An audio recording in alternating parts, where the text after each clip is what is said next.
Bienvenidos, el día de hoy presentaremos el laboratorio 2 de FEM. Somos el grupo 36, teoría 2, integrado por Johan Buleje, Sidney Sánchez, Andrea Mayo Poma y Ana Cuadros.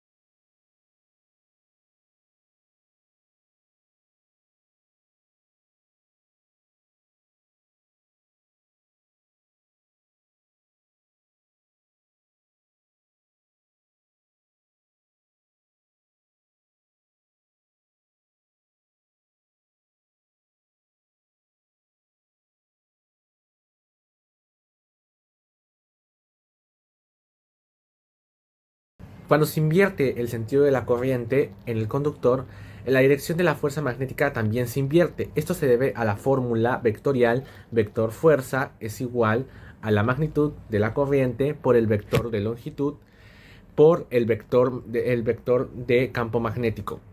El cambio en el sentido de la corriente cambia el sentido del vector longitud. Por lo tanto, la fuerza apunta en la dirección contraria.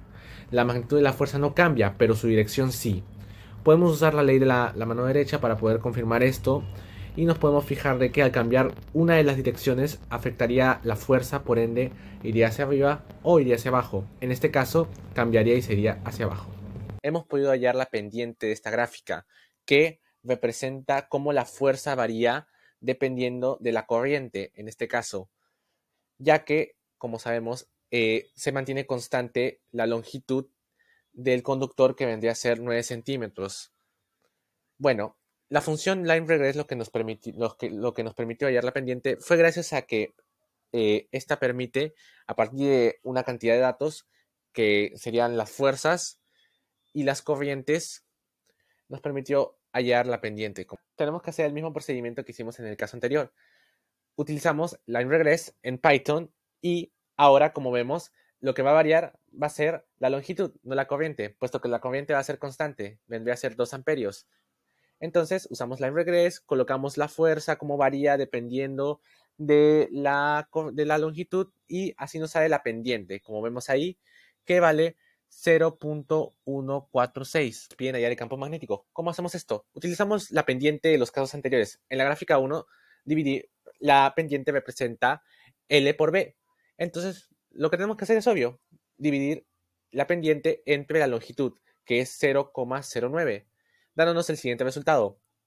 En el caso número 2, tenemos que la pendiente representa corriente por campo magnético. Dividimos entre la corriente, que en este caso es 2, dándonos la siguiente respuesta. Como vemos, los resultados son similares. Eso nos quiere decir de que el experimento fue realizado correctamente y de que el campo magnético ha sido constante en todo momento. No importa si haya variado la corriente o la longitud, siempre ha sido igual.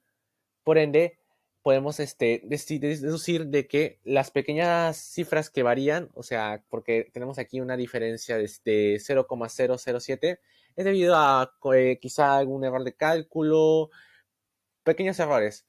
Ya para concluir, podemos explicar cómo hemos llegado al final todos estos resultados. Bueno, fue gracias a la fórmula de la fuerza es igual a la corriente por la longitud por el campo magnético por el seno de teta, que teta es el ángulo formado por el vector área y el vector campo magnético. ¿Y por qué no usamos seno de teta? Pues es obvio, porque el ángulo formado entre esos dos vectores ha sido 90 y seno de 90 es 1. Muchas gracias. Respuesta a la pregunta 1. Al girar un imán cerca de una bobina, el cambio del flujo magnético, ley de Faraday, induce una corriente eléctrica. Esto pasa porque el movimiento del campo magnético genera una fuerza electromotriz FEM en el circuito. Así, la energía mecánica del giro se convierte en energía eléctrica. Respuesta a la pregunta 2. La velocidad de giro del imán determina completamente la corriente inducida. Al aumentar la velocidad ocurren tres cambios clave. La frecuencia aumenta, el imán gira más rápido, produciendo más ciclos de corriente por segundo. 2. La amplitud crece. Un giro veloz induce mayor voltaje según la ley de Faraday. Y 3. La forma se mantiene senoidal si es que el campo es simétrico y el giro uniforme, aunque a altas velocidades pueden aparecer leves distorsiones. Este principio explica cómo generadores y turbinas transforman movimiento en electricidad. A mayor velocidad, más energía.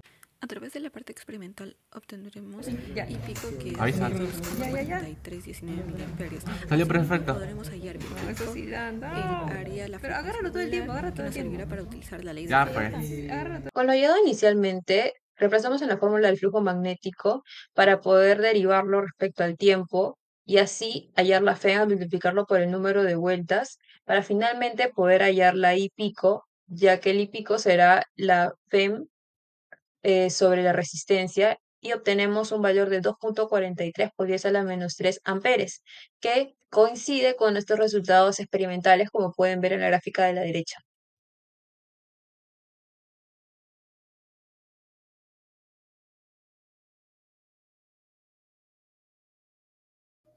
Pregunta 1. Al momento de presionar el interruptor, este permite que la corriente variable que irá aumentando conforme el tiempo fluya a través de la bobina interna del lanzador, el cual genera un campo magnético variable, el cual también irá aumentando conforme el tiempo. Asimismo, produce el aumento del flujo magnético del anillo, y al haber una variación de flujo magnético, ¿qué nos dice Faraday? Que si hay una variación de flujo magnético, va a haber una fe inducida, y si hay una fe inducida, va a haber una corriente inducida, y si hay una corriente inducida, se va a originar un campo magnético inducido. Y según la ley de Lenz, este campo magnético inducido tiene que repeler el aumento del campo magnético de la bobina, y esto es debido a la variación de flujo magnético. Y por ende, el campo magnético inducido tendrá un sentido opuesto al campo magnético de la bobina, lo que genera una fuerza de repulsión y lo que hace que el anillo salga disparado. Pero esto se va a cumplir tanto para el anillo de aluminio con barra o sin barra de hierro y para el anillo de cobre con barra de hierro. Pero para el anillo partido, no, ya que al no ser un sistema cerrado, no va a haber una corriente inducida, no se va a cumplir la ley de Faraday. Y tampoco se va a originar un campo magnético inducido que tenga un sentido opuesto al campo magnético de la bobina. Y es por eso que el anillo no sale disparado. ¿Qué pasa con la barra de hierro? Pues al ser de material de hierro significa que es un material ferromagnético, por lo cual tendrá una alta permeabilidad magnética. Ahora, el hierro va a concentrar y aumentar el campo magnético generado por la bobina del lanzador. Y al aumentar el campo magnético va a aumentar también el flujo. Y si aumenta el flujo también va a aumentar la fe inducida, y esto según la ley de Faraday. Ese mismo también va a aumentar la corriente inducida.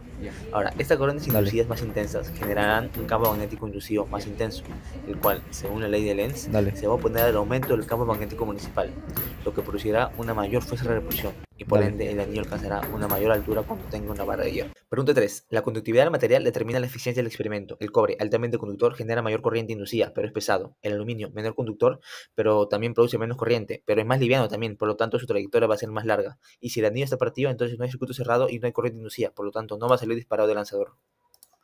Pregunta 4. Al realizar el experimento con el anillo operativo, no se obtuvo ninguna reacción, a pesar de estar ubicado en un campo magnético variable. Según Faraday, la corriente inducida solo se cumple en circuitos cerrados. El anillo operativo no forma un circuito cerrado, por lo cual no se generará una corriente inducida significativa. Y si no se cumple la ley de Faraday, al no existir corriente, tampoco se puede aplicar la ley de Lenz, pues no va a generar un campo magnético inducido que suponga el campo de la bobina y por ende tampoco habrá fuerza de repulsión y por ende no va a salir disparado el anillo. Las conclusiones para el experimento 1 son: se comprobó que un conductor con corriente experimenta una fuerza cuando está en un campo magnético cuya dirección sigue la regla de la mano derecha. La magnitud de la fuerza varía proporcionalmente con la corriente y con la longitud del conductor expuesto al campo. Para el experimento 2, se evidenció que al mover un imán cerca de una bobina se genera corriente inducida, dependiendo de la velocidad del movimiento y de la polaridad. La ley de Faraday se cumple, pues la intensidad de la corriente inducida está relacionada con la rapidez del cambio de flujo magnético. Para el experimento 3, el campo magnético variable inducido en el anillo genera una corriente que a su vez produce una fuerza de repulsión que lo lanza. El material del anillo y la presencia de un núcleo influyen significativamente en la altura alcanzada, siendo mayor cuando hay barra de hierro por el aumento de campo magnético.